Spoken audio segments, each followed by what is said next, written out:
सनाउल्लाह साहब, मैं आपसे जानना चाहूँगा, पॉलिटिकल डिबेट अपनी जगह के ऊपर, हमारी अब जो मुआशी सूरत हाल है वो बराह रास्त हमारे सियासी मामलात पर भी असरअंदाज हो रही है। सियासी जमातें भी इस हवाले से परेशान है, लेकिन अवाम को सिर्फ दिलासों से मुतमिन करने की कोशिश की जा रही है। 3-4 वजारतें, वजारत सनत व पैदावार, वजारत तिजारत, वजारत ख़जाना भी ऐड कर लें और साथ वजारत तवानाई, इनकी कारकर्दगी को आप किस निगाह से देखते हैं? यहाँ पे हम देखते हैं कि जो मतलूबा पॉलिसी मेकिंग होनी चाहिए थी, जो डिसीजन मेकिंग होनी चाहिए थी, जो रेलेवेंट एक्सपर्ट होने चाहिए थे, वो बिल्कुल लैक करते हैं। ऐसे फरसूदा सिस्टम के साथ जो हमने बड़ी तब्दीलियां लानी है अपने मुआशी ढांचे में, ये 4 वजारतें ये ऐसी बड़ी तब्दीलियां लाने की कैपेबल हैं? बड़ी इंटरेस्टिंग आपने बात की है। सिर्फ मैं इसमें एक फ़िक्रा आपको दोहराऊंगा जो वर्ल्ड बैंक ने कल कंट्री डायरेक्टर ने कहा है कि पाकिस्तान में जो इकानमी रिलेटेड जो डिसीजन होते हैं, पॉलिसियाँ होती हैं, वो हाईली इन्फ्लुएंस वेस्टेड इंटरेस्ट होते हैं आपकी इस्टेब्लिशमेंट के, आपकी पॉलिटिशियन के, पॉलिटिकल पार्टीज़ के और आपके बिजनेस लीडर्स के। तो आप इससे अंदाज़ा कर लें कि ये जो 4 मिनिस्ट्री हैं, इनमें और जो ये 4 मिनिस्ट्रियाँ चलाई जाती हैं, आप खुद भी कवर करते हैं, ये वो लोग चलाते हैं जो पास के, जिसको DMG अफसरान कहते हैं शुरू से जी। और ये आपको पता है 47 से पहले ये ग्रुप गोरों ने बनाया था, जो अपने जो आप कह सकते हैं कि जो, क्योंकि यहाँ पर वो हुक्मरान थे, एक डिप्टी कमिश्नर और कमिश्नर बनाए थे, तो वही सिस्टम आज भी चल रहा है।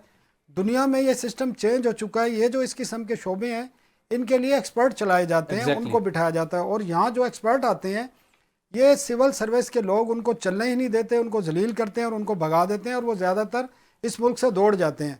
तो आप मुझे बताएं, जब आपका इकानमी, आपका पावर सेक्टर, आपका इकनॉमिक अफेयर, आपकी एनर्जी। साहब, इसका मुझे मेरी थोड़ी तस्हीह कर दीजिएगा।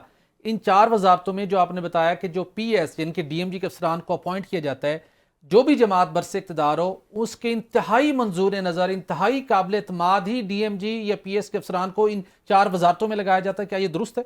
बिल्कुल इसी तरह ये नहीं होता, बल्कि वो कॉम्पिटेंसी नहीं देखते, लॉयल्टी देखते हैं। ये आपको पता है, जो भी सियासी जमात आई है उसको कॉम्पिटेंट ब्यूरोक्रेट नहीं चाहिए, लॉयल ब्यूरोक्रेट चाहिए। और लॉयल अब आपको पता है किस किस्म के होते हैं। लेकिन इसके साथ जो वजीर बनाए जाते हैं, चाहे निगरान में बनाए गए हैं, वो जो बिजनेस कर रहे हैं, जो कारोबार इसी शोबे से कर रहे हैं, उनको लगाया जाता है। मतलब रज़ाक दाऊद साहब का आप देख लें, वो जो बिजनेस कर रहे थे उसी में लगाया, और उनके वो उनका एक, और दोनों वजारतें शुरू उन्होंने अपने पास रखी, सनत व पैदावार की भी और तिजारत की भी। मैं आपको एक वाकया सुना देता हूँ। वो एक इंडस्ट्री चला रहे थे, प्लास्टिक इंडस्ट्री की, उनकी सबसे बड़ी इंडस्ट्री है, और वो चाइना से और थाईलैंड से और वहाँ से वो आपकी इंडस्ट्री, प्लास्टिक इंडस्ट्री जिसमें शूज़ हैं, दूसरी वो मटेरियल इंपोर्ट होता था सस्ते दामों।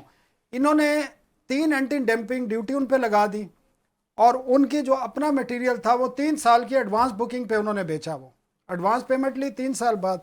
तो इस किस्म के काम होते रहे हैं। अभी भी एप्टमा के चेयरमैन है गौर एजाज साहब को इस शोबे में लाया गया है। वो सबको पता है गौर एजाज साहब एप्टमा के आल इन आल हैं, और किस तरीके से वो काम करते रहे हैं वो आप भी जानते हैं, मैं भी जानता हूँ, लोग भी जानते हैं। और ये जो वर्ल्ड बैंक की रिपोर्ट में जो बात की है कि बिजनेस लीडर इन्फ्लुएंस करते हैं, वेस्टर्न इंटरेस्ट होते हैं, उनकी मर्जी के मुताबिक पॉलिसियाँ बनती हैं, ये बिल्कुल बात ठीक है। और वर्ल्ड बैंक ने वैसे ही नहीं कही कि ये मतलब हवा में कोई बात कह दी है, इसका रिकॉर्ड है बाकायदा, पॉलिसियाँ वो देखते हैं, डिसीजन देखते हैं, उनकी इम्प्लीमेंटेशन देखते हैं। इतना बड़ा मुल्क है, 24 करोड़ का मुल्क है, ज़री मुल्क है, और आप अंदाज़ा करें कि आपकी जो एक्सपोर्ट है, वो जिस तरह बता रहे थे भाई हमारे के पीपल्स पार्टी के दौर में 2013 में $25 बिलियन तक ले गए, और फिर आप देख लें आज हम वहीं के वहीं खड़े हैं। और हमारा जो मसाइल हैं उसका हल यही है कि हमारी एक्सपोर्ट बढ़े जी। अगर हमारी इंपोर्ट 50-60 बिलियन डॉलर है तो हमारी एक्सपोर्ट उससे डबल होनी चाहिए, तो ये मुल्क सर्वाइव कर सकता है। आखिरी बात मैं आपको कह दूं SIFC पे, क्योंकि इख्तियार बेग साहब बात कर गए थे। SIFC बनाने का मतलब ये है कि आप लोग नाकाम हो चुके हैं, बिल्कुल आप अपनी एक्सपोर्ट नहीं बढ़ा चुके। अब UAE के, सऊदी अरब के, इन ममालिक के लोग आएंगे, वो आपकी यहाँ पे प्रोडक्शन करेंगे, वो अपने मुल्कों को एक्सपोर्ट करेंगे, तो आप क्या करेंगे? आप जो 20 सालों से इंसेंटिव ले रहे हैं इंडस्ट्री के लिए, एग्रीकल्चर में, तो जब तक ये चीज़ आपको पाकिस्तानियत आपके अंदर आनी चाहिए जी। आपको बिल गेट हमारे लिए खड़ा, बिल गेट हमारे लिए, मैं लास्ट बात कर रहा हूँ, बिल गेट बैठ के हमारे पैसे देता है पोलियो के खात्मे के लिए। आज इस मुल्क में इन्फ्लेशन 27% है, लोग भूख से मर रहे हैं। आपका इतना बड़ा सरमायादार बिजनेसमैन कहाँ निकला है आज, बताएं। बिल्कुल ठीक।